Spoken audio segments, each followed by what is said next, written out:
You wanted the best.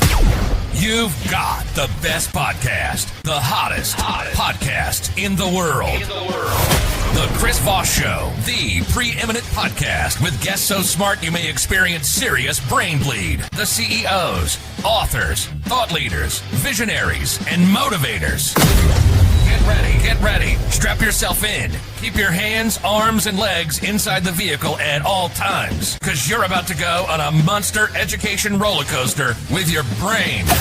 Now, here's your host, Chris Voss. Hi, folks. Voss here from thechrisvossshow.com. There you go, ladies and gentlemen. Welcome to the big show. As always, when the Iron Lady sings it, that makes it official, because it wouldn't be official unless I sung it for the first, 14 years or something like that. Welcome to 16 years of the Chris Voss Show, 2,500 episodes, and boy, am I tired already. You think I would be talked out after 25 episodes? You think my voice would be like, enough with this crap? But no, we're going to double it, triple it, quadruple it, and I'm getting tired now. Go to goodreads.com/Chris Voss and help sustain me. Refer your family, friends, and relatives at facebook.com/Chris Voss, linkedin.com/Chris Voss, all those other crazy places you can find the better-looking Chris Voss, as it were, the one that doesn't have as much of a resting bitch face. Anyway, guys, we have an amazing young man on the show. We're going to be talking to him about his wonderful book here. It is entitled Leading to Thrive: Mastering Strategies for Sustainable Success in Business and Life. Out November 12th, 2024. Klaus Kleinfeld joins us on the show. We're going to be talking about his insights. Of course, my favorite topic, as you guys know, leadership and all that good stuff. Chris is going to talk about leadership again. What kind of podcast is this? I think we were like top 50 on Goodreads or Good Pods or something. I just saw that today. So we're like up there, top 50 out of 100 of top business management podcasts. Anyway, before I segue anymore, Dr. Klaus Kleinfeld is an international manager, investor, and entrepreneur. He is a founder and CEO of K2 Elevation, a company that invests in and develops international enterprises in the technology and healthcare segment. He's a co-owner of, let me see if I can get this right, Allergison USA, chairman of Conux, and chairman of Fernride, a member of the supervisory boards of Brain Lab, Gray Orange, Ferro Labs, as well as advisory partner at EMH Partners. From 2008 to 2017, he was the chairman and CEO of Alcoa Arconic. Previously, he had a 20-year career with Siemens, where he ended up serving as CEO of Siemens AG until 2007. He's been an advisor to several U.S. presidents, as well as European, Asian, and Middle Eastern government leaders. Welcome to the show, Klaus. How are you? My pleasure, Chris. Lovely to be with you. Our pleasure as well to have you. Welcome to the show. Give us your .coms, any place you want people to find you on the interwebs, please, sir. Yeah, LinkedIn is a good place to start, and then there's a website where you also find some more parts on my book, leadingtothrive.com. Mm-hmm. And you find a way how to connect with me directly. There you go. So give us a 30,000 overview. What's inside this book? Well, if you would have asked me 3 years ago, Klaus, will you ever write a book on leadership? I would have said the last thing I need is to sit more behind my desk, But what then happened is a couple of things happened. I saw a number also of young leaders actually struggle big time and almost get killed in the process of leading companies, bringing companies up. And I said, I have to put down in writing my conclusions on 30 plus years of running something. So the leadership, this is a very different book. I think you've read it, Chris, and it has literally only two large chapters. One is called The Inner Game and the other one is called The Outer Game. The outer game is typically what people talk about when they talk about leadership. How do you build your team? What's the strategy? How do you build competitive advantage? How do you manage for efficiency? What's the situation with your board? How do you find talent and all that stuff? That is in there, and I think juiced up with a number of funny or not so funny stories of life that I share. But I start with the inner game because my experience, and what is the inner game? The inner game is, how do you manage yourself? How do you get yourself energized every day in the game, show your best game, lead people, bring people together? Because I've seen that many people, including myself at a younger age, were not having the right frame of how to do it. Hmm. There you go. You there's a lot of changes that have happened in business management and business leadership. It seems like, for a long time we kind of had that Peter Drucker. Is it Peter Drucker? Am I thinking Yeah, of? yeah, yeah, Yeah, yeah. yeah. The Peter Drucker sort of, you do it my way or the highway sort of thing. Yeah, do it my way or get fired. Now it seems like a lot more of leadership is kind of empathetic leadership. It's encouraging people to bring out the best in them, make them feel like they're involved in something that's bigger than them, and it seems like there's more. Not really sure what the word is right now, but there seems to be more of that going on, where it's more like just trying to bring out the best in people instead of holding a gun to them, going do good or else. Yeah, I think, look, I mean, I believe leadership will always be about performance, and I'm coming from the point of how do you get a better performance of yourself as well as then have the capabilities to get Mhm. performance in others. I do think, however, that this dichotomy that people see in, hey, take good care of yourself, or work on the performance is the false dichotomy. In truth, I think this is the same function. Mhm. You can only perform very, very well as a leader if you're in sync with yourself, at least for a sustainable time. I mean, yes, you can push yourself until you hit the wall, and I've seen that multiple times. But if you want to sustainably perform, you have to manage yourself well, and also keep in mind, you only have one life on this planet, and it's not just about the business of business, but it's also about what you do in your life. I've never seen this other false dichotomy as, hey, work-life balance. I mean, if your work isn't part of your life, then there's something wrong with it. Oh. So I think that was also one of the reasons why I wanted to write the book, because I felt that what you just said, I mean, people feel that sometimes it's more about these softer aspects, and I don't consider them the soft aspects. I consider them probably the hardest aspects if you want to get to top-notch performance. Unfortunately, they are very often coined as the soft ones, but if you boil down to it, I mean, to understand how do you gain energy, and people run. I've made mistakes like this. I've beaten my team, to come to a solution well after midnight. We came to something. I woke up the next morning, looked at what we came to, and I threw it away. And I said, "What crap is that? We're not going to implement such crap. We've now all have slept. We're gonna get back into the room and come out with something better than that. Mhm. And then the question of what is energy? How does that work? And I wanted to provide this framework. Happy to talk about that. There you go.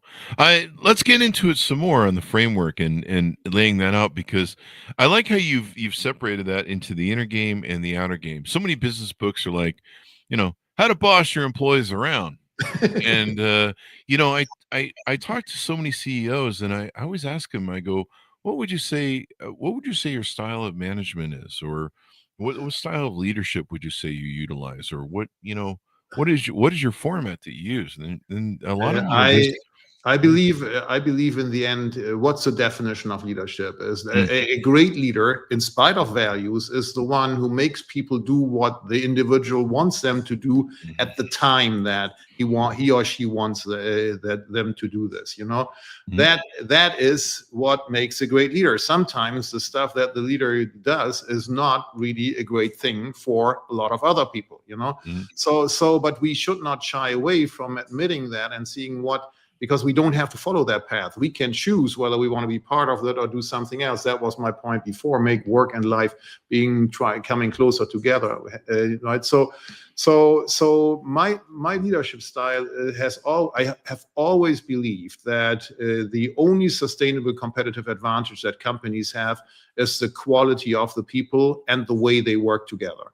If you have great, and the world has been changing, and it's changing more drastically now. If you think that you can form a detailed strategy that captures what happens every day, yeah, you know what? Wake up. The reality is not like that. You have almost like you're on a flight to Tokyo. I'm saying Tokyo because I've been there a number of times just in the last weeks. A flight to Tokyo from New York, 14 hours. 14 hours. I mean, the plane is off course 90% of the time, but the course is set Tokyo. So the North Star is clear, and it lands actually in this case not only on time but a little earlier. The Japanese, they're great on this, but during this time, and you have winds coming in, you have to change altitude because of weather conditions, and all of this happens. Yes, but the true north never goes away. So, and in the end, I do believe also that I have to look for talent, get the right people on board, and form a high performance team, and hopefully have everybody understand what it takes to have sustainable performance, and build your own energy level highly up. Yeah. And the energy level and the insight gain that you talk about is, I think, really important. When you're not straight with yourself, it's really hard to do what you do. And then you also mentioned too, if you don't really love what you do, it's hard to deal with it and do well. For most of my, we've talked about this before on the show. For most of my life, I didn't do any work that I really had a purpose for and enjoyed. I was just an investor going, whatever. And people would come into me, they'd be like, "Oh, it's so great that you do what you love," and had multiple companies, and I'm like, sometimes I just feel like I got stabbed in the heart. I'm like, I don't love any of this. I hate this. I'm just doing it for the money, and I'm the CEO, and and I'm doing it for the investment of it, but I really don't like doing any of this. Like, I hate this business. That must be where the vodka came from. And, that probably speaks to your energy level and taking care of your body and your health. I imagine you get into that in the book. Well, so let's get to the energy frame. So first of all, let's say it's not about time management, it's about energy management, because in the end, as I've been pushing for something and basically being burned out, it doesn't get to the right results. The energy, you wake up in the morning, hopefully you're relatively refreshed, you have decent energy. So what are the four sources? There are only four sources of energy that a human has, So the first one you touched on is physical. What is physical? You have to work out, move your body, eat well, hydrate, sleep, and kind of keep yourself and eat well, So that's reasonably well understood. The second level of energy is basically, I split it into its body, mind, and soul. So that's on the mind side. I split it into emotional and mental. The emotional side, that's already where the problem starts. Many people don't understand. They basically think the emotional side they cannot control. And truth of the matter, all good leaders control their emotional energy by not letting other people drain them. You can select your environment, and what the fundamental understanding is, the emotion is in you. It's created in you. Given that, you have control over the emotion. So you can train yourself that you do not allow certain people to trigger you, and there are a couple of tricks how you do that. Breathing is one, just simply not paying attention is another, Then the other thing that's not understood on the biggest emotional energy level is love. The biggest at all of mankind is love, So many people tell me, yeah, but I mean, if I have a love crisis, I can't control it. But what people don't understand is that you can create a loving feeling for you if you show gratitude. If you show gratitude, it instantly gives you an emotional gratification. Right. Yeah. So there are a number of those tricks around. So that's emotional energy. Mental energy is even easier. Mental energy is this: what do you focus on? I mean, in today's media world, in the past we were used that there's one news probably every week. Today we have 5 or 10, whatever, and you can't even catch up with this. And you kind of like, But the question is, what do you focus on? And I always tell the story to make it clear of this old shoemaker who has 2 sons, and he wants to pass his business on. He doesn't know which sons to give it to. And he sends the one son to the east coast of Africa, the other one to the west coast. The one on the east coast sends a note back and says, "Father, I have very bad news. There's no market here. Everybody goes barefoot. The other one sends a note back and says, Father, send me as many shoes as you can get your hands on. The market here is endless. Everybody goes barefoot.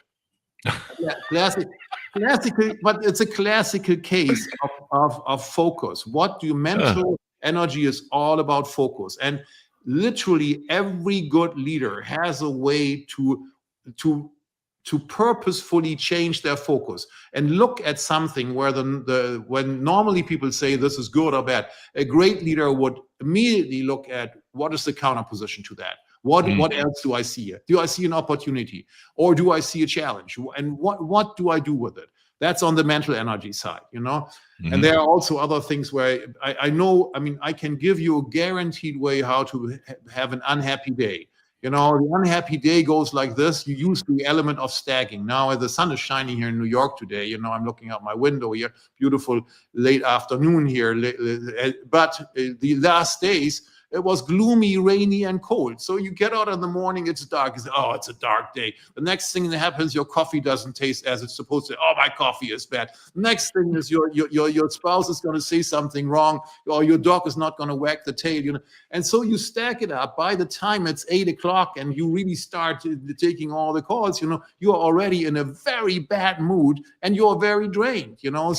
So, and to fight this, you can actually flip this around and do it in the other direction, and also look at the good things that you have a nice home, that there's no war going on outside. So turn it around. So that's on the mental side. And lastly, the fourth level of energy, or the fourth type of energy, is spiritual energy.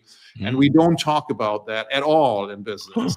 But in life, we need to talk about that, because it is an unbelievably powerful level of energy. And I think a lot of people today shy away from at least trying it out, and they feel like, oh, this is a life's decision, and God knows, we don't know whether God knows, so. And my take is, try it out for yourself, and I'm not agnostic to any, I would not recommend anything, but try out to get some connection to your spiritual energy. From own experience, I can say in my darkest times, this was what really helped me get through.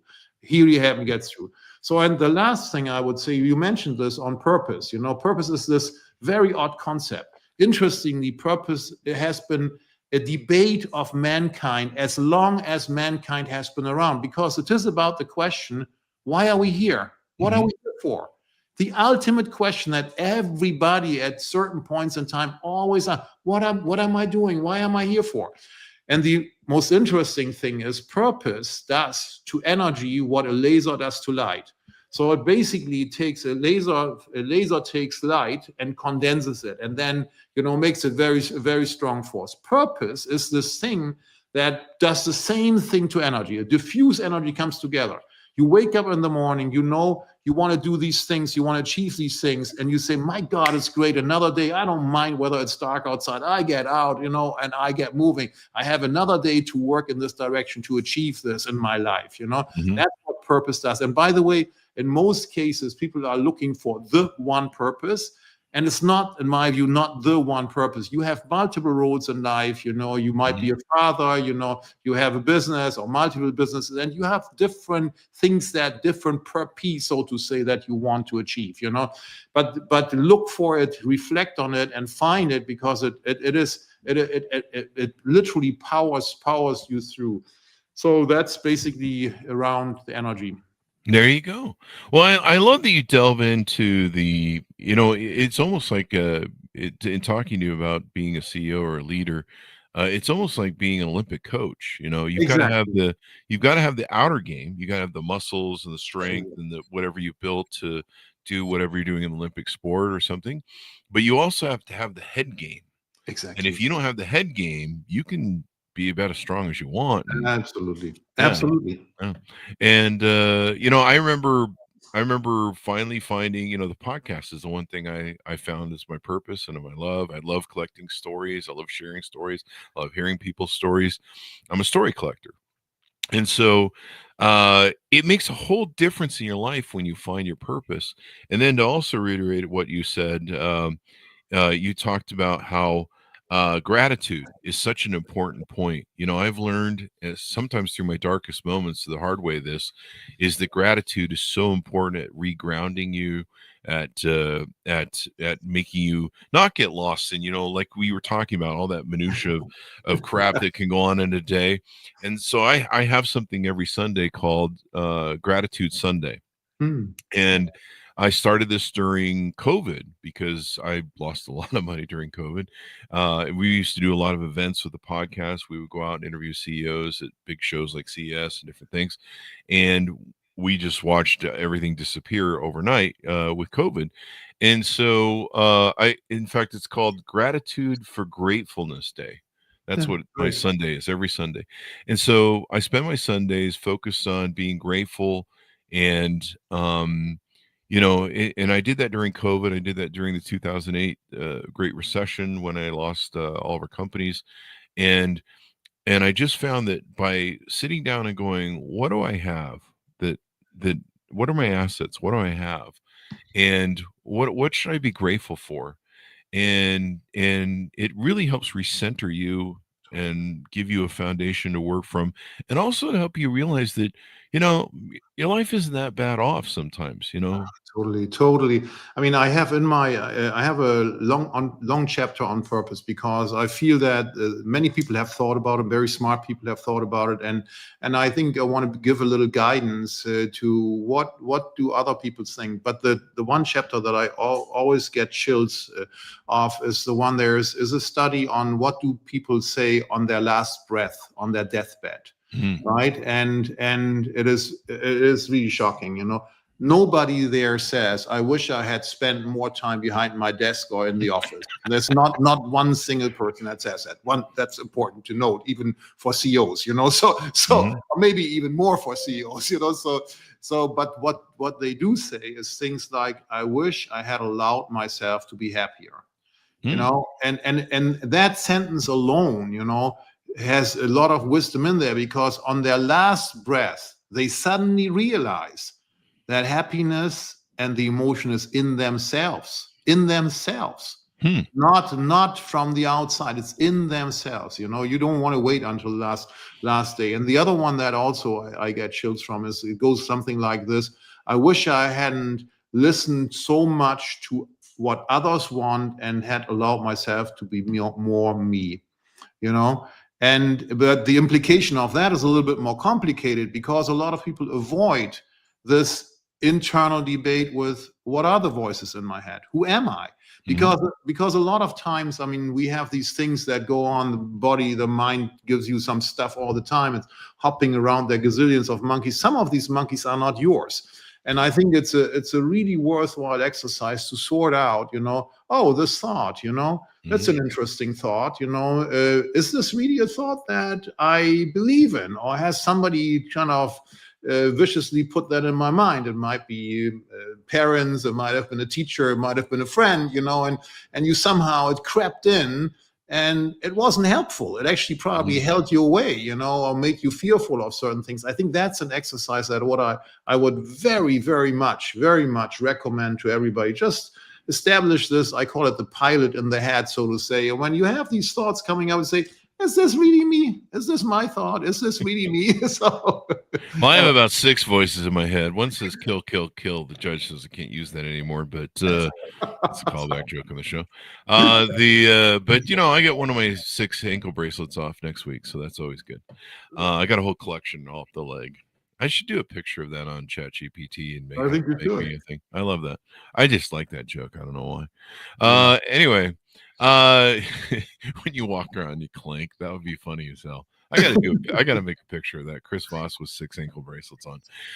But no, I mean, I like how it seems like a lot of the stuff you've talked about in the book and here today has an introspection value, where you're advising leaders to be introspective. Like I say, I ask a lot of leaders, what's your leadership style? What's your functions that you utilize on a daily basis in your toolbox?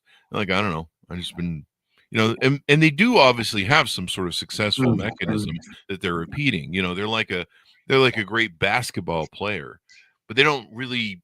It's become so it's become so well practiced, they don't really think about it anymore. And then the problem is sometimes when that system doesn't work anymore, they start to fail and they're repeating the same failure mechanisms. And they're like, Correct. why am I failing now when this used to work? Correct. Yeah. Correct. Yeah. So having that introspect is really good. What else should we talk about that we can tease out to get people to pick up the book? Like, look, I mean, one of the things that people struggle with very often is how do I build a great team? How do I find talent? How do I build a great team? And I mean, let's probably start with talent. I mean, talent. I've always looked at talent from, I mean, I looked at it from a perspective of, I call it the T-shaped leadership model. And basically what I mean with the T-shaped is the T parts is the commonalities that are needed for leaders, which is communication skills, analytic skills, and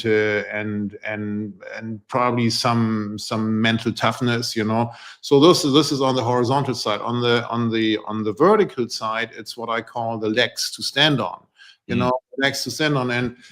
And what I always look at in a profile, I mean, here in the US, it's so customary that you either are a lawyer or have an MBA, and then that kind of qualifies you for leadership position. But it's also great that in some cases, this more general education. I saw Besant this morning, and I didn't know that he studied history, and then became an investor, so it's great, but that caters to what I feel is I always look when I get a profile, I always look how well is the T balance, because the horizontal things, in most cases, you can teach a lot of the horizontals. I can teach on the communication side, analytics I probably can't teach so well because it's very highly related to intelligence, general intelligence, But what I also look in, how many legs does the person have to stand on? Are these just small legs or are these deep legs? And I rather look at the depth, because when I see someone, I once hired somebody who told me that he spent years in Tibet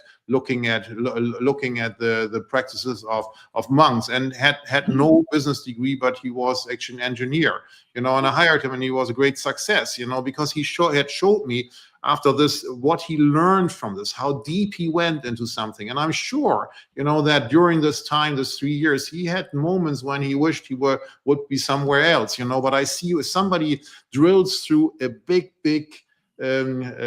what's it called, big plank, drills through a big plank, or rather shallow, you rather keep shallow, the shallow things everywhere, I would not be happy with. I want to see a profile where somebody shows that they have the tenacity, the willpower to drill deep, and commit to something and get going, So that I always look for talent. And then the other thing is you will only be able to keep talent if you differentiate, every talent, and this, Chris, you're the same, I'm the same, if talent has options. Talent basically says, if I'm not getting treated right, if I don't see that my talent is valued here, if somebody tells me, and I had that multiple times in my career where they considered me too young to be promoted, and told me, I mean, literally at one time, and they told me that, hey, Klaus, you have to adopt the taste of the stable, or the smell of the stable before we can promote you. You know what? That's the moment when I knew I can't continue in this position. I got to move on. The smell of literally get that on you. Ugh. Yeah, I get that on you. Roll around. You smell like shit. You don't smell enough like shit. So exactly. But that's one thing. Then on the team side, the question is, how do you make people work together? And in reality, there is tons of research that has happened on this, and that shows there's really 5 things that are important. And all you threaten them? What's that? You threaten them? Is that how you get them to work together? You threaten them with violence? I'm just doing a joke. I'm just doing a joke. Yeah, that's another way to do it. That's not what I was supposed to, because that's not really sustainable in today's world, And also, if they are not around and you are in a mission where everybody's splitting up, then you are not having a gun to their head. You hold somebody hostage. But you're getting into details now. But in reality, what I meant is you first have to build trust. If you don't have a top top team where everybody trusts each other, you will not have the foundation to build a high performance team. The second thing is you have to establish a capability that everybody brutally criticizes what has been done in the previous mission or on the dry run, because others see things that you have done or you could do better, and you need to make sure that the power of the team is utilized, and we can't afford political games where people are holding back, what they saw because they feel that they don't want to confront another person. That implies also that an individual understands that if somebody says something about how you performed in a situation, this is not meant as personal criticism or taking you down. It's meant to increase the literal survival chance of the team, the success rate of the team. So that's the second, being able to have conflict. The third thing is commit, to basically say, I'm in it at the fullest. I'm in it with my whole thing. The fourth thing is accountable. Not only am I in it, but I know these are the things that I'm supposed to do here. I am accountable for that things getting done. No discussion, And the fifth thing, it sounds easy, is aligned around results. Interestingly, I've heard many, many times from leaders that they complain, "Oh, my team is not really doing the things that I want them to do." And then when I ask them, "So do you tell them what exactly you want to achieve?" And I get a gobbled answer of 15 KPIs. Nobody can follow 15 KPIs. You have to basically be clear. How many are this? Maximum 3, probably. But then when you ask, gets worse. When you ask the team members, they don't even know. I mean, what is the critical one in a situation where you have to decide? Let's say, is it growth? Is it cash? Is it profitability? What is it? You have to be crystal clear, like in sports where it's clear what scores the point. That's what we need to do. And so those 5 things: trust, conflict, commitment, accountability, and be clear on the results. That's the magic, literally, on all high performance teams. There you go. Building good teams, getting your life balance together, getting your health together and stuff. I mean, it's everything. If you're not performing on the inside well, you're not going to perform on the outside well, which is that's very true. So as we go out, Klaus, give people a final pitch out to pick up your book and any.coms where you want them to find you on the interwebs. And they will find the book on Amazon, Leading to Thrive. They'll find it also in various versions, from Kindle to Audible, from hardcover to paperback, and hope that you will enjoy it. And actually, the holidays are coming up. It's a nice gift. There you go. Get that Christmas. I just realized we're almost at Christmas. We start usually saying that about this. I'm thinking gratitude. Thanksgiving. Oh, there you go. Thanksgiving too. Yeah. Give it to your family at Thanksgiving, and then anybody you missed, give it to them for Christmas. So I just forgot. We usually about this year when we have authors on, then we go, hey, you should get that for Christmas and stuff. Exactly. But the smarter books you can give. I always tell. I think we do this on the show every now and then. We say, refer the show to your family, friends, and relatives. I think in November we start saying that because, you're going to have to spend Thanksgiving dinner with them. So you want them to be smarter. So have them listen to the show. Well, thank you very much, Klaus. It's been wonderful and insightful to have you on the show. Thank you for coming by. Pleasure. Thank you very much, Chris, for having me. Thank you for coming. And thanks to our audience for tuning in. Order up his book wherever fine books are sold. Leading to Thrive, Mastering Strategies for Sustainable Success in Business and Life, out November 12th, 2024. Thanks for tuning in. Go to goodreads.com/Chris Voss for your family, friends, and relatives. Go and knock on some doors in your neighborhood and say, have you heard of the Chris Voss Show? You should subscribe. Go to facebook.com/Chris Voss, linkedin.com/Chris Voss, all the crazy places on the internet. Be good to each other. Stay safe. We'll see you guys next time.